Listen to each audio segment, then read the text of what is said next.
One of my favorite things. In 2015, my mother-in-law, Molly Irvin, we were packing shoe boxes for the Samaritan's Purse ministry, and I thought, we have all these kids that are in foster care and care in our DYS facilities.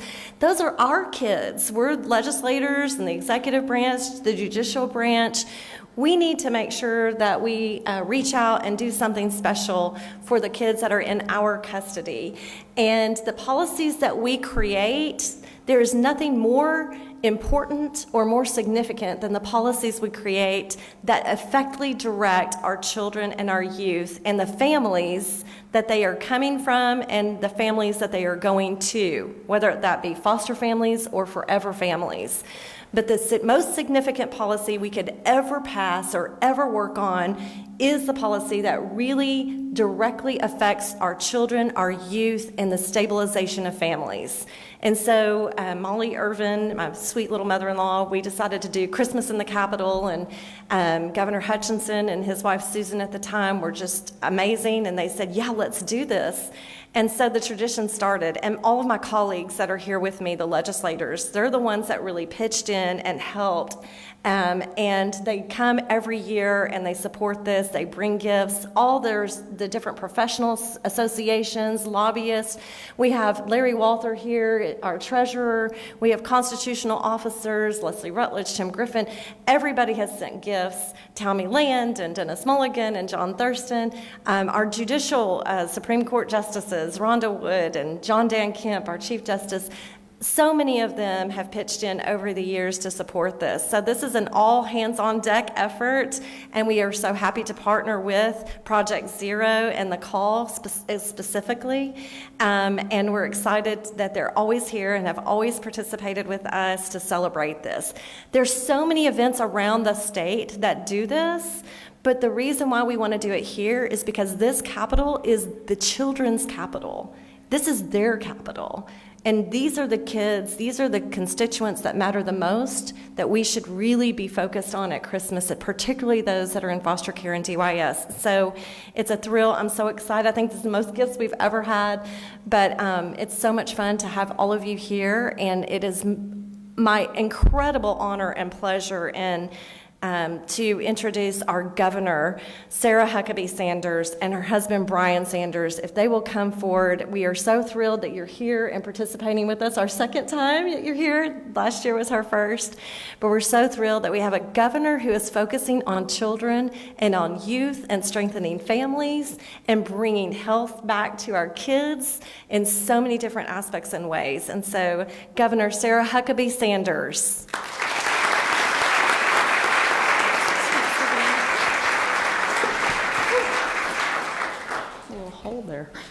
Good morning, and thank you all for being here, and a huge and special thank you to Senator Irvin and Representative Fight for all that you are doing in this space to help so many kids across our state feel loved and celebrated during this special time of year. As you mentioned, this is the 10th year in a row that you've held Christmas at the Capitol. And each year it continues to grow and get better and better, meaning more and more kids are being celebrated and helped during this time. I also obviously want to thank our nonprofit groups that are here with us today. The Call and Project Zero do outstanding work across our state to help place kids in loving homes. Thank you. And I want to thank Director Tiffany Wright and the other members of the DCFS team for being here. I know that you have one of the toughest jobs in all of state government, especially during the holiday season, and we're incredibly grateful for what you do and all of our team at DCFS and DHS as well.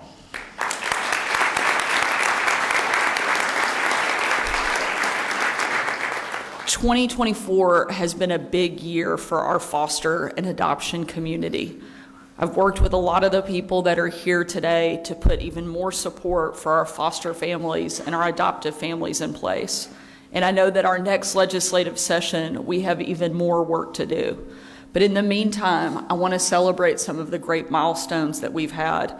For the first time since Arkansas started recording statistics, there are fewer than 200 kids waiting for adoption in our state. That is an amazing testament to the love and compassion of the men and women around this room today who work on this every single day. So thank you for what you're doing.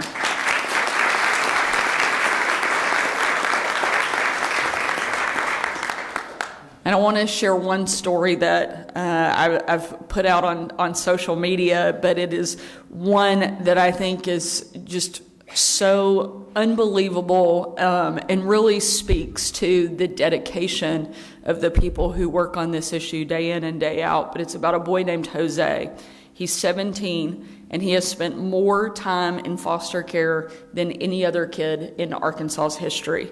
Jose has severe disabilities, and he will require hands-on support for the rest of his life. But that did not stop Mary and Patrick from welcoming him into their family. As of last month, Mary and Patrick are now Jose's mom and dad.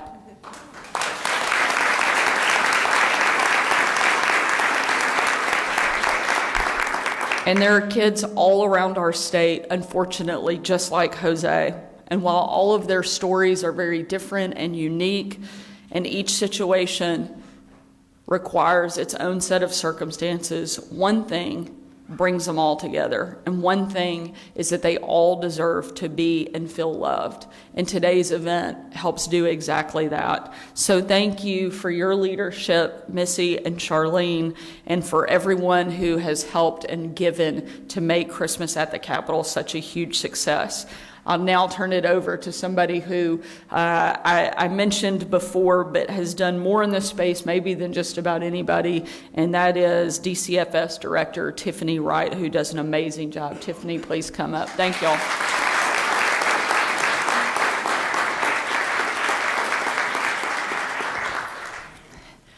Good morning. Thank you, Governor Sanders, for being here, for your support to our children and families in our state in both DCFS and DYS custody. Your help is amazing beyond just celebrating Christmas. It's throughout the year, so thank you. Let me begin by saying thank you to Senator Ervin and Representative Fight for continuously bringing us together each year to ensure that every child in our state has the best Christmas possible.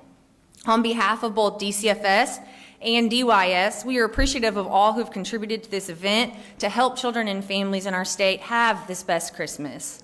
The children we work with have endured significant trauma, and without the support of everyone in this room and across the state of Arkansas, we would not be able to make the holidays nearly as special. During my time at DCFS, I have watched Christmas evolve into what it is today, and one of those many reasons is the support all across our state. I've been watching communities come together to make sure that all children in foster care and at home with their families receive their Christmas wishes. If you're in Sebastian County, the Arkansas Family Alliance is spearheading that effort with the entire community. Yesterday, I saw photos where local law enforcement had even joined in on the effort. Here in Central Arkansas, this past weekend, our dear friends at Project Zero held another successful Candyland Christmas. Not only did they fill wish lists for over 200 kids, and I do mean fill, they buy every single item those kids ask for, but they also dedicated the day connecting children to their potential forever families. There are children that were at the event this year that will not be in foster care at Christmas next year.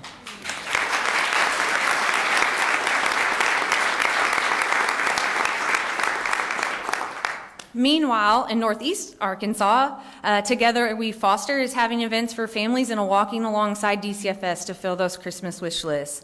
And many other counties across the state have the support of the CAW, CASA, and other organizations going above and beyond for these Christmas efforts. These are just a few examples, and there are so many other amazing things going on to give children and youth this Christmas. And while the stress is high, trust me, I know, I have my own gifts to buy. The partnerships are strong. And while we won't see all the end results, we know it will be big smiles on the faces of children Christmas morning. And that's what really matters.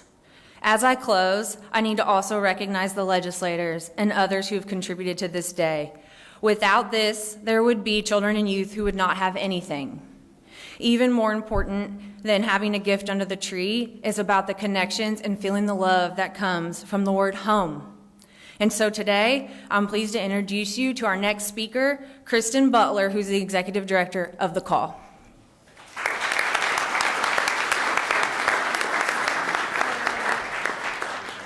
Merry Christmas.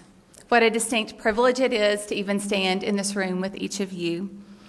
For most of us, if we think back on our childhood growing up, and I was lucky to grow up in this beautiful state of Arkansas, it meant deep family traditions like Christmas pajamas, going to look at Christmas lights, candlelight services, and of course the all-important anticipation of Christmas morning.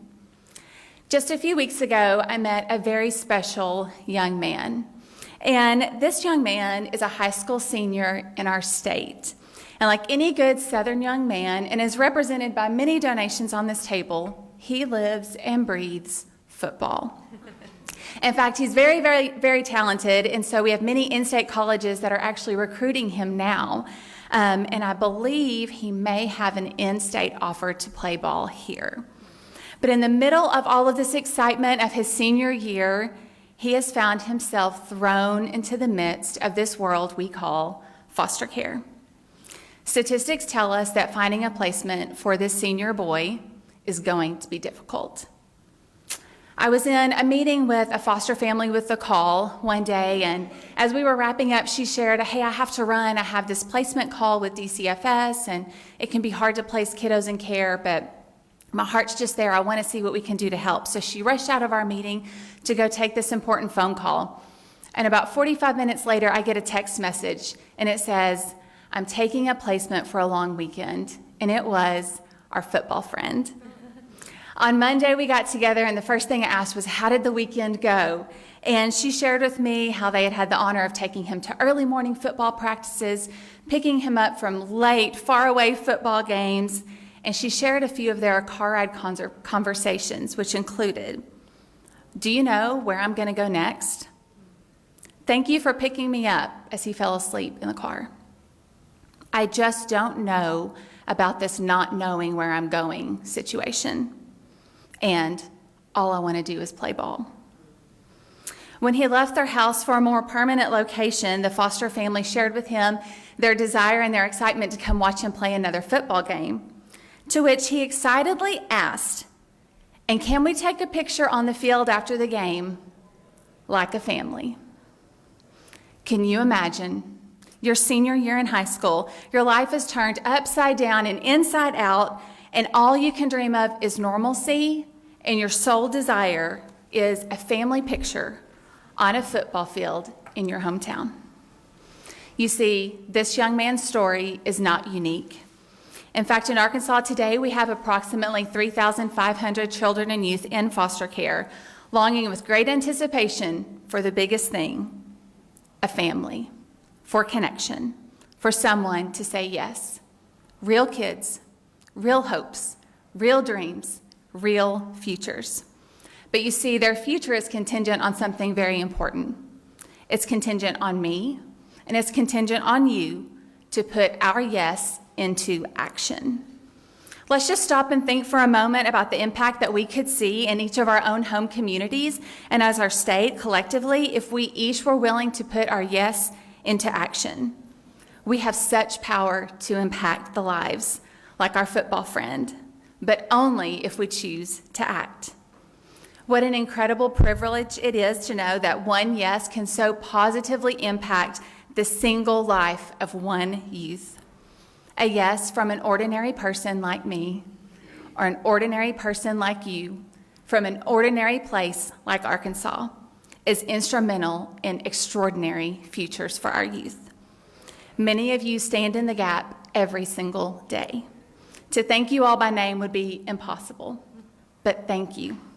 Thank you, DCFS, DHS, foster families, community partners, our governor, the legislators, for putting your yes into action. So may we all take the hope and joy of this Christmas season and share it in action with each person that we meet. Merry Christmas.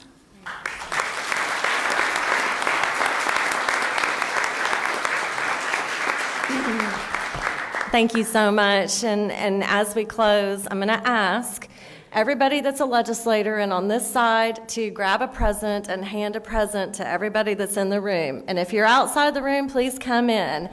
What we're going to do, grab a present and start handing them out to everybody. I want everybody to hold a present, please, in their hands. And as we hold presents in our hands, everybody's going to hold a present. Little.